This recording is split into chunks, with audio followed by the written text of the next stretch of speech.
Okay, good morning, students.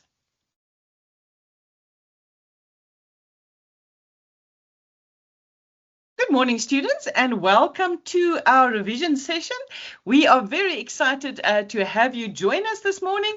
It is myself and Evidence here in the venue, and we're very excited to have you with us this morning and to work with you on your revision for your semester test number 2. You're welcome to type your questions that you may have in the chats. Evidence is going to be assisting you there. So as we work through my slides and my presentation, if there's any questions or any other questions that you may have brought with you already this morning, you are more than welcome to put them up there in the chats for us. And Evidence is sitting ready with her fingers poised on the keyboard, and she's going to assist you with all of your questions. You unfortunately can't use your microphone, but you can then communicate with us via the chat function.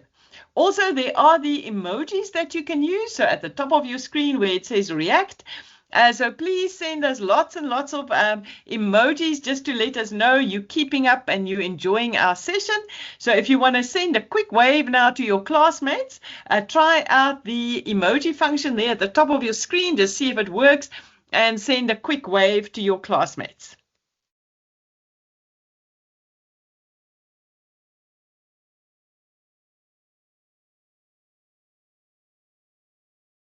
Okay, so let's jump in then. So this morning's session then is to get you ready for your semester test 2 that's coming up soon. And we are going to focus specifically on learning units 3 and 4 because those are the 2 learning units that's going to be in your upcoming semester test. Remember again, your test is going to be for 1 hour and it is out of 50 minutes. It's a closed book test and you are, of course, able to use a calculator. We are recording the session at the moment, so we will be sharing these recordings later. So please check in with your lecturer where you can watch the recording again if you need to just recap on something that we've covered today. Okay, so who's here with you in the online class today? It's Evidence from Rosebank College, Pretoria. So if you want to send her some love quickly, say good morning to Evidence. And then, of course, there's myself, Ina Frost. I'm from the IIE, and I'm going to be presenting our session this morning. So the first thing I want you just to show you is the learning outcomes for learning unit number 3. These learning outcomes are in the module outline. And these module outlines are available to you as the student. You can find them under the student material tile on your intranet space, and it's important to look at your outcomes for each learning unit and just to kind of say to yourself, would I be able to answer a question based on these outcomes? Because the outcomes is what we expect you to know at the end of a particular learning unit. So if we look at our learning unit 3 outcomes, we can see there's different things we can expect of you. We expect you to be able to do a creditors reconciliation. We expect you to be able to do the general ledger reconciliation. And then make sure you also know your theory, students. You'll see as myself and Evidence as we go through this revision today, we're going to mention this quite a few times. It's important that you need to know your theory, even though this is a numerical subject, and often we think, oh, we just need to know how to do the numbers. But remember, if you don't know your theory, then it's going to be difficult for you to do the application and be able to actually do the calculations. And we can also ask you theory questions in the assessments. So therefore, you have to make sure that you know your theory. And I'm going to show you some examples of possible theory questions that we can ask you from this learning unit. So before we carry on with learning unit 3, we just have to make sure again we know what is a debtor and what is a creditor, because it's really key that we understand these two terms if we want to make sense of learning unit number 3. So remember again then, a debtor is a person or a business that owes money to the sole trader. And other terms that we can use for a debtor is a trade receivable or an account receivable. A creditor, on the other hand, is a person or a business to whom the sole trader owes money. And so we can say that a debtor and the creditor is the opposite of a debtor. And other words we could use for a creditor is a trade payable or an account payable. Now, here is now some examples. Remember, I said earlier, I'm going to show you some examples of possible theory questions. So here in this paper, there are possible theory questions. And if I'm saying this is a past paper, what past paper am I talking about? If you're interested in going to look at past papers, you can go and look at a module called Book 5112. Because as you know, your module, APRP, this is the first year that we're offering your module. But there is a similar module called Book 5112. And this module uses the same textbook that you use for your module. So if you want to go and have a look at, just to get a sense of how and what we've asked in the past, you can go and look at these Book 5112 past papers. So these theory questions then came out of their test 2 in 2023. So you can see we asked the students what is the purpose of doing a general ledger reconciliation. And we also asked students for 2 reasons, or whether they think it is it's good to postpone payments to creditors.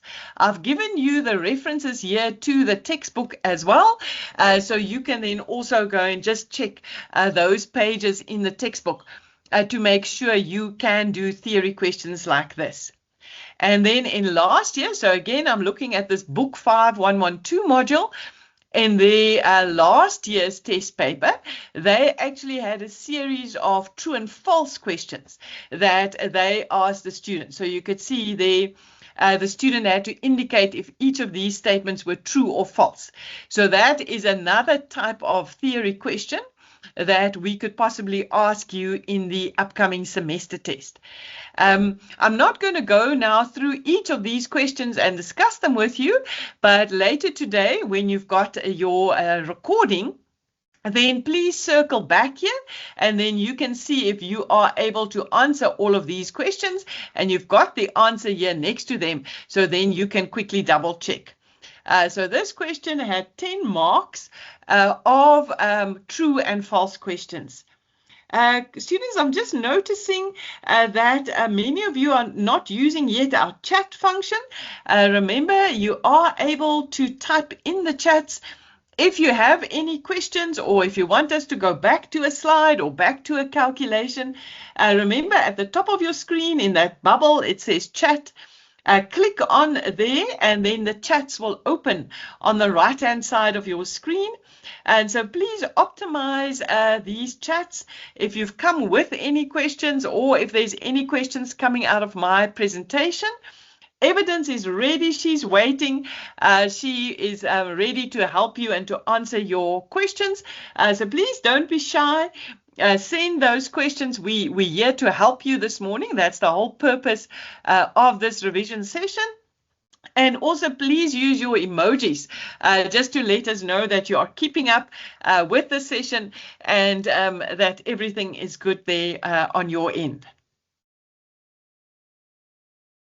So the next thing that you have to make sure when you do an assessment question is you absolutely must make sure that you are reading your required very carefully. Because remember, when we go into our test now, when you're writing this test, there's 2 things that's going to make sure that you're going to be successful in the test.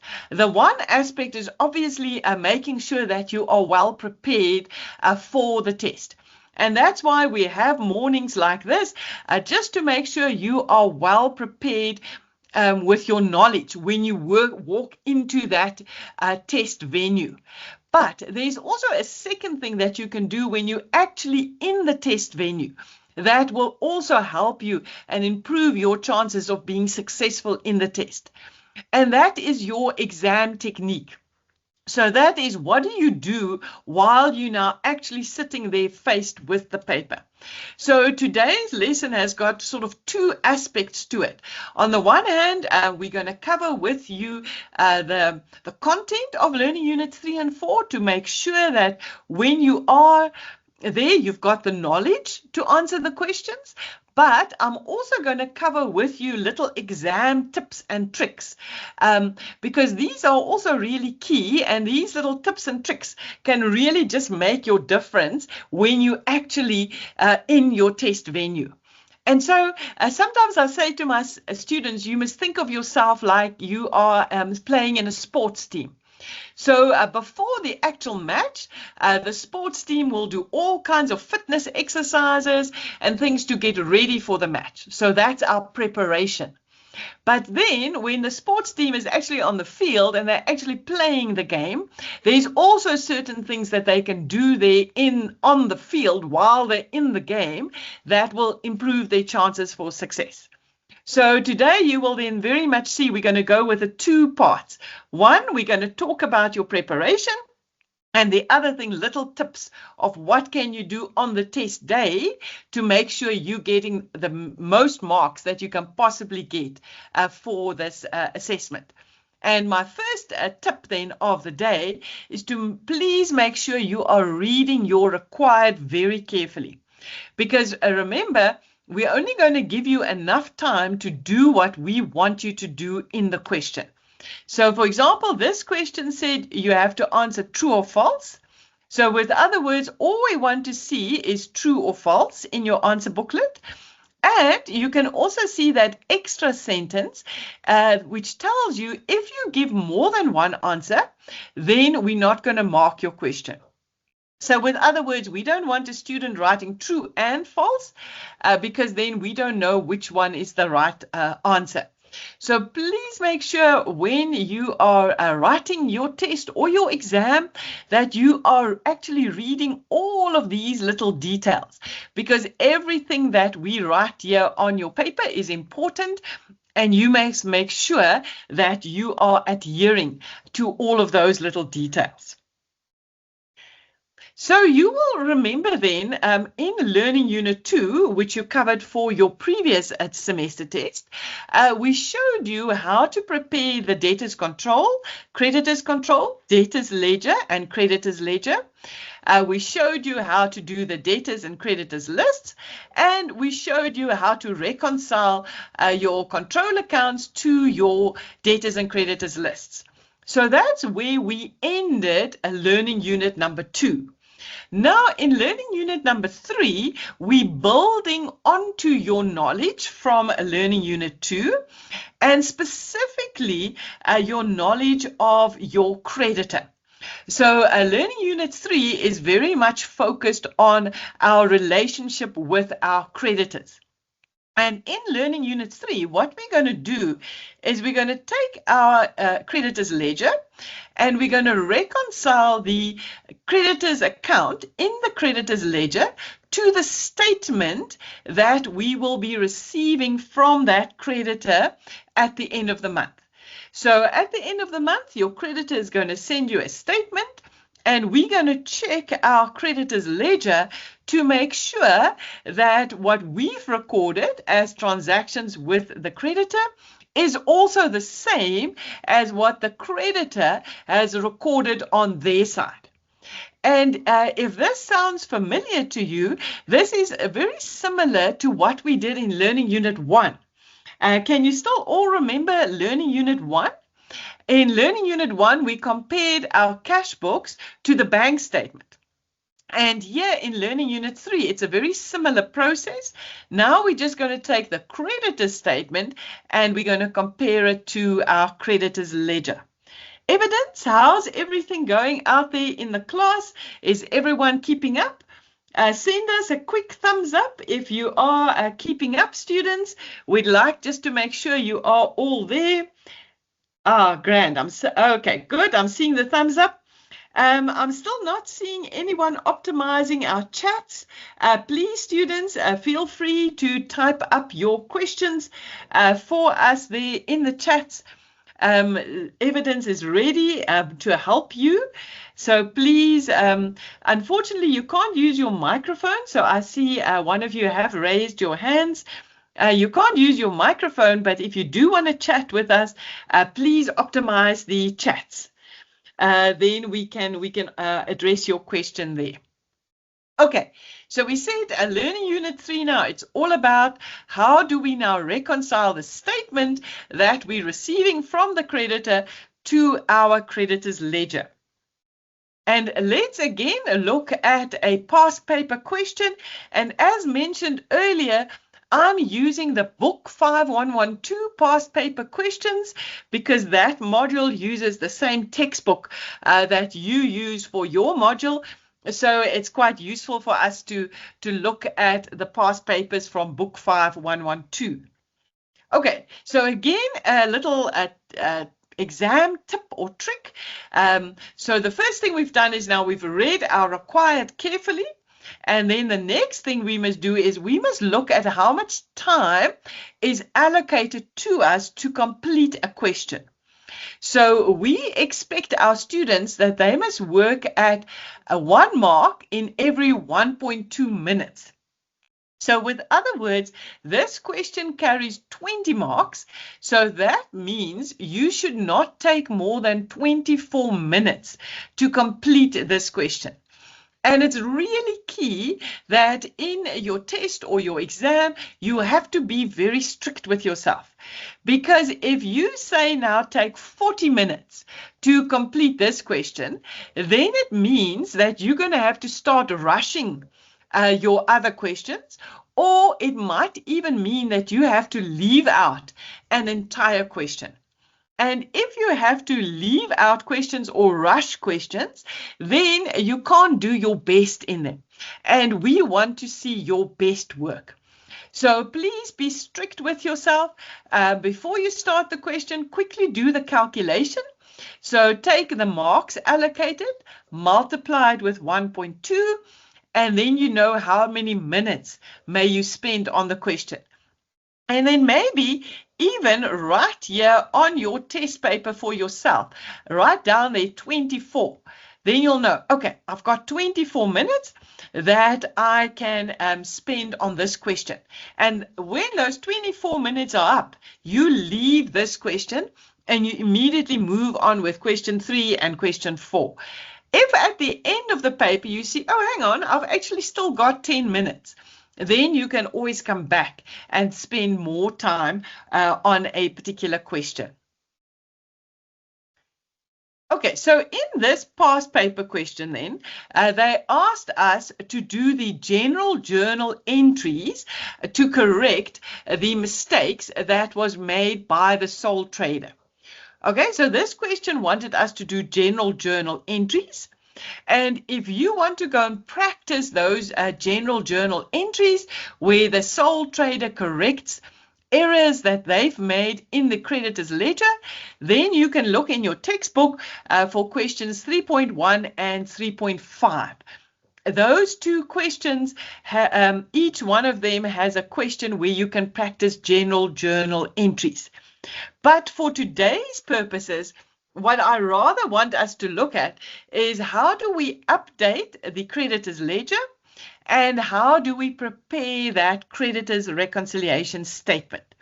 So we're still going to use this question too and all the facts and information in this question, but we are going to look at updating our creditor's ledger and how do we prepare that creditor's reconciliation statement. And remember, another name for that is your remittance advice. So in these types of questions then, and you would have seen it in your textbook questions as well, we give you the statement from the creditor. And in this question, the creditor's name is Jabu Suppliers. Okay, so they provide us with the statement from the creditor. And they also provide us with the creditor's ledger and specifically the account for the creditor called Jabu Suppliers. Okay, so this is the information that we typically give you in a question like this. And when you look at your textbook as well, you will see this is the typical layout of your Learning Unit 3 questions. Now, the first key thing that you have to make sure you know when you do a question like this is the first thing you have to identify is who is the creditor and who is the sole trader. So in this question then, Duda Traders, they are the sole trader. So with other words, we are the bookkeepers of Duda Traders. Okay, so everything we are doing from the viewpoint of Duda Traders. And who is the creditor or supplier? Jabu's suppliers, they are the creditor. So in your test or in your exam, you've got to highlight or circle this for you, because this is really key for you to be able to answer the question. Is you must know who is the sole trader and who is the creditor. Because sometimes you can see the names can become a little bit confusing, like Duda Traders and Jabu Suppliers. So it can become a little bit confusing. So please make sure you kind of highlight it for yourself in your test or exam paper, and maybe even write there, the sole trader and the creditor. And the next key thing you have to note is that the sole trader will see Jabu Suppliers as a creditor. But from the viewpoint of Jabu, Jabu will see the sole trader as a debtor. So this is really important, that the creditor statement will be done from the viewpoint of the creditor, whereas the creditor's ledger will be prepared from the viewpoint of the sole trader. So this is very similar to when we did the bank reconciliation. You remember that the bank statement was done from the viewpoint of the bank, and the cash books were done from the viewpoint of the sole trader. So this is now that exact same principle. So Jabu sees the sole trader as a debtor, but the sole trader views Jabu as a creditor. So let's see, what does that now mean? So here we have again that statement that we received from Jabu, and here is the creditor's ledger from the sole trader. So it means when we're going to compare the transactions between the two businesses, everything that the sole trader records in the credit column, we will find that in the debit column of our creditor's statement. Okay, so if you want to compare to make sure we've got the same transactions, same amounts, we must take the debit column on the creditor's statement, and we must compare it to the credit column in the creditor's ledger. And the same also goes the other way around. So when we're on the creditor's statement and we have a transaction in the credit column, we must compare it to the debit column in the creditor's ledger. So that is your number one key thing to remember, because otherwise you're not going to be able to identify the differences if you're not working with the right columns. Because remember again, the creditor's ledger is done from the viewpoint of the sole trader, where the statement is done from the viewpoint of the creditor.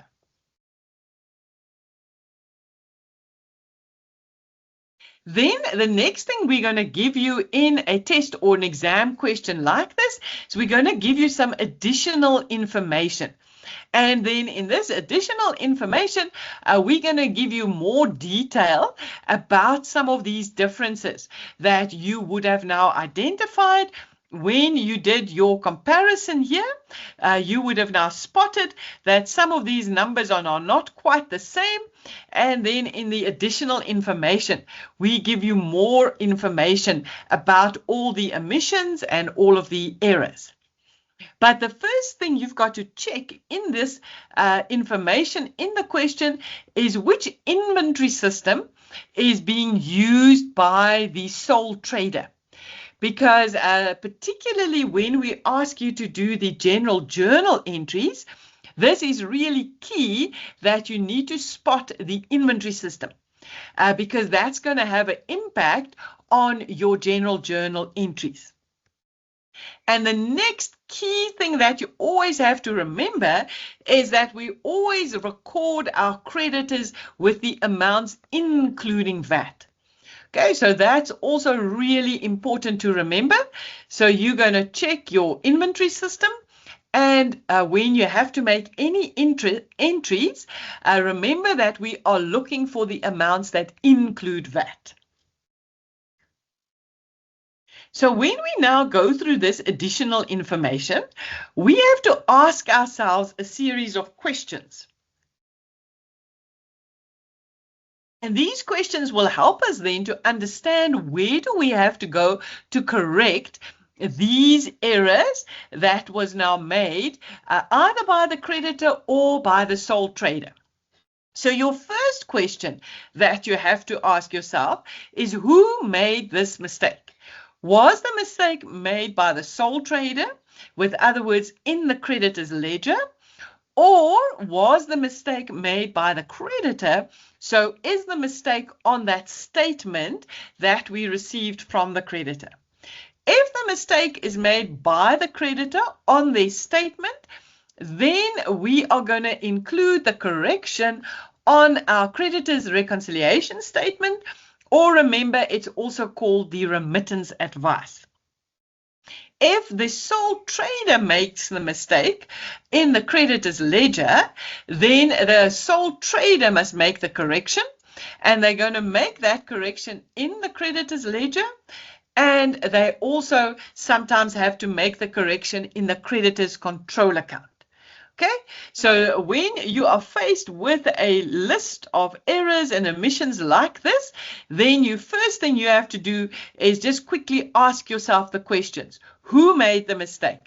Is it the sole trader or is it the creditor? Because that will then tell you where you have to make the correction. So let's go through this list then and see if we can spot who made the mistake. So let's see, this first one then, credit note was omitted from the books of Jabu. And remember again, Jabu is our creditor.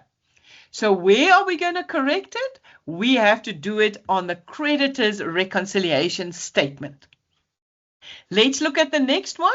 Jabu suppliers recorded these two invoices at the correct amounts. Okay, so the creditor has the correct amounts. So who made the mistake? We made the mistake. Where do we have to correct it? We have to correct it in the creditor's ledger. Are you guys starting to get the hang of it? Send me a quick thumbs up if you're starting to get the hang of it.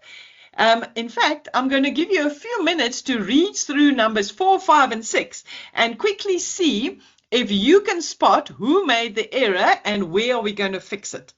So I'm going to pause just for a minute, read through numbers 4, 5, and 6, and just quickly see for yourself if you can spot who made the error and where are we going to fix it.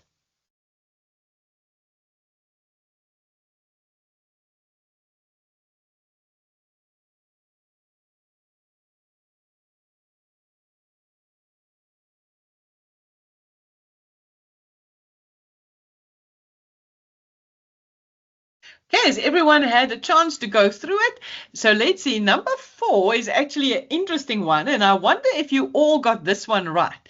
Number 4, actually both businesses made the same mistake. We had a trade discount there. The trade discount was for 30%, but both of the businesses actually recorded a 20% discount. So both of the businesses still need to record that extra 10%. So that's also an option. It can either be just the creditor or just the sole trader, or like number 4, both parties might have to make the correction. Number 5, did you get number 4 and 5 correct? So this one, it is this one, Duda Traders have got the correct amount. So again, it's our creditor that made the mistake. So it's going to go to the creditor's reconciliation statement. And the last one as well, your creditor didn't record the settlement discount. So once again, a creditor's reconciliation statement. Quickly send me an emoji. Let me see. Did you guys get numbers 4, 5, and 6 correct? Send me a smiley face if you did and a sad face if you missed one of those.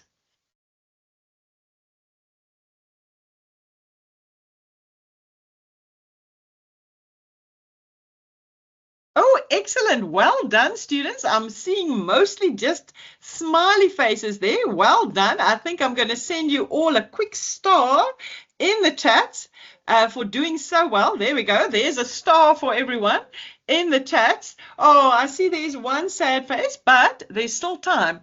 So we're still learning today. So we're still making sure everyone's ready for the test. So for everyone who has done well in the question, there's your star. And for the rest of you, we are still getting there. So we're still working on it.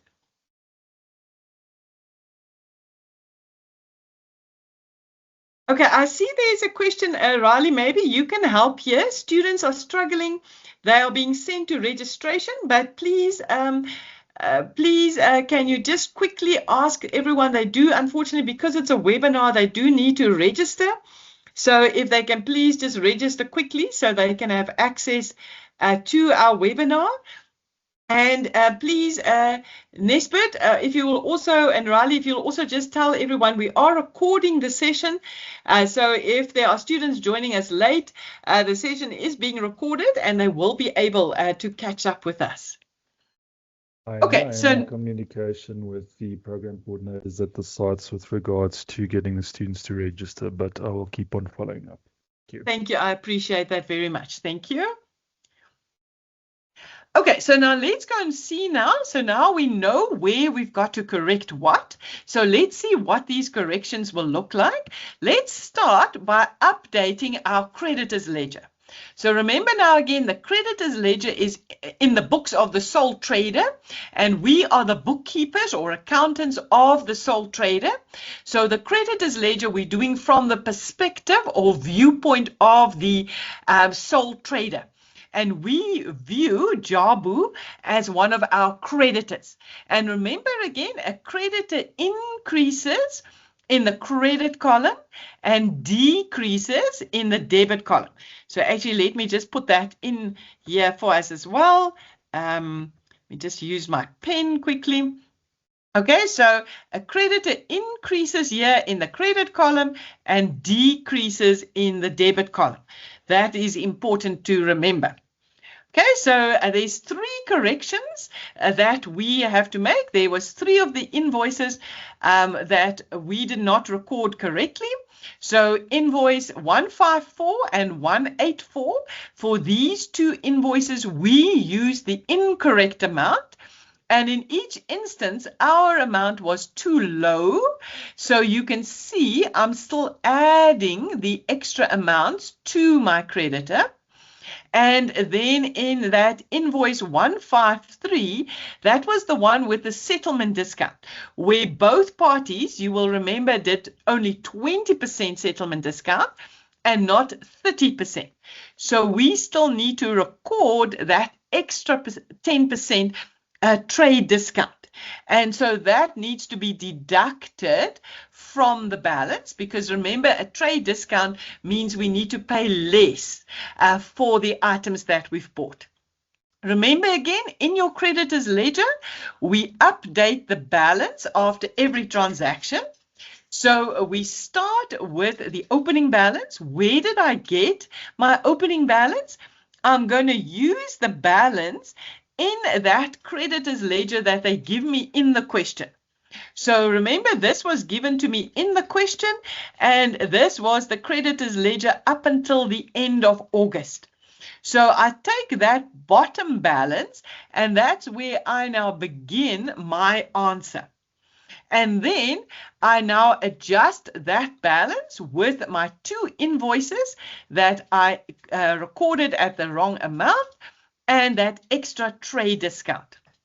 So if it's in the credit column, I'm going to add it to the balance. And if it's in the debit column, I'm going to subtract it from the balance. And now I have a new balance for my creditor. And now I say I owe a Jabu Suppliers 102,719. So that's now what I'm showing in the creditor's ledger, what I owe this creditor. Please, students, we can't overemphasize the importance of showing us your workings. And this is exam tip number 3 for the day, is that you must make sure you are always showing us your workings. So for all of these invoices, you can see there was a little calculation that we had to make. So please, please show us each of your calculations. Because that is your key to doing well in your test and in your exam, is to make sure your lecturer can see your workings so that you can get all of your marks in the assessment. Okay, so now we've updated our creditor's ledger. And the next thing we must do now is to prepare that creditor's reconciliation statement. But before we get there, I just want to show you one more thing. Remember, in the original question, they said that we have to prepare the general journal entries for the errors. And with other words, we have to do it in the books of the sole trader, Duda Traders. And remember, also earlier we said that we must check the inventory system that's being used in the question. Because if you do your general journal entries, this inventory system is really key. In this question, they told us we're using periodic inventory. So if we use periodic inventory, it means that we're going to use the purchases account when we need to make an adjustment to anything that we've bought from the creditor. But if the question said we're using the perpetual inventory system, then we're going to use the trading inventory account.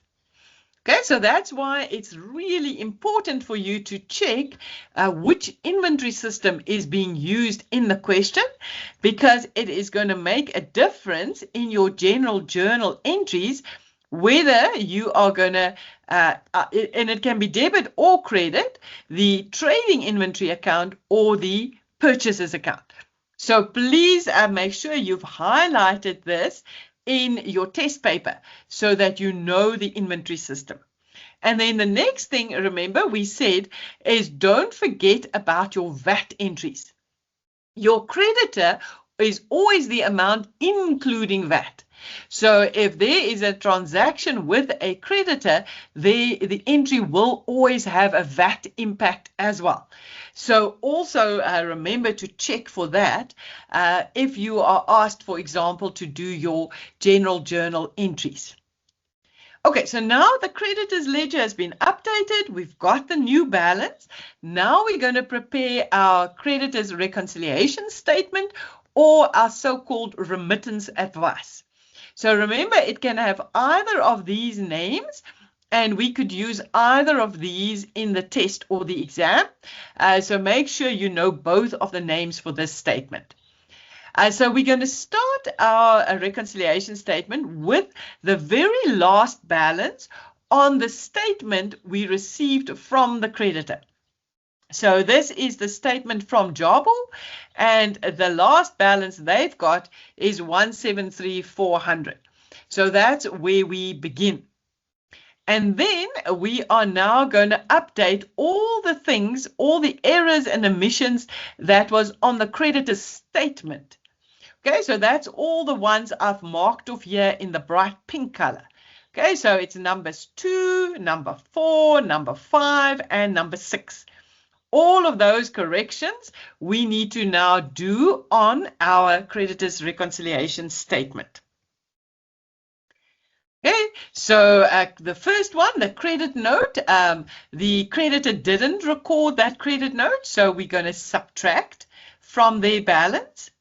Then you'll remember there's that whole trade discount issue where everyone recorded it at 20%, but it should have been 30%. So we're subtracting the extra 10%. Then there was a credit note that was recorded at the wrong amount. We need to adjust for that. And we're only adjusting for the difference. Okay, so just note it's just the difference. And then remember, they did not record our settlement discount. Actually, if you look here at the statement, you can see they recorded that we made a payment to them, but you can see they never recorded the discount. So we still want them to record the settlement discount. Now, if we total up all of these amounts, we get to 102719. And that's now the amount that we are going to pay via EFT to the creditor and as the amount that we owe them. And when we make the EFT payment, we also email them this little reconciliation statement so that a Jabo can see, because they're going to say, hang on our statement, we say you owe us 173,400 rands. Why are you now only paying us 102,000 rands? And then if we email them this little statement, they'll say, oh, okay, now we understand. Oh, yes, we see we made a mistake here. We never recorded the credit note. We didn't record the discounts. Oh, okay, yes. Now we understand why you are paying us less. And our big test to see if we've done everything correct in a question like this is to make sure now that the balance that we have calculated in our creditors ledger is also exactly the same amount that we have calculated on our creditors reconciliation statement. Because these two numbers must now be exactly the same, and then you know, okay, yes, I have done this question correctly. My two numbers are exactly the same. And then the last thing I must just remind you of is when you do your creditors reconciliation statement, you have to show as clearly if you're going to add or subtract a particular correction. So in this example, all the amounts we had to subtract, but there could also be amounts that you have to add. And we need to see that very clearly when we mark your paper. Are you adding or are you subtracting? If you want to practice more questions on this topic, I've got them all up for you on the slide, and I've given you a little breakdown of what is covered by each of these questions. So they're all out of your textbook, Learning Unit number 3. Remember, your key to success is to practice as many questions as you possibly can. So in this learning unit, then there's in total 5 questions that you can practice on reconciling your creditors. And remember, there's examples as well in the textbook. So there's quite a lot of questions for you to practice to make sure you can do this for the upcoming assessment. Evidence, how are we doing out there in the chats? Anything that you want to add from your end? My student just asked, how do we know when to add or when to subtract? I was about to ask them, are they referring to the creditors reconciliation, the remittance advice, or are they referring to the creditors ledger? So, Katlaho, can you just clarify in terms of the adding and subtracting, are you referring to when we're doing the creditors ledger or reconciliation?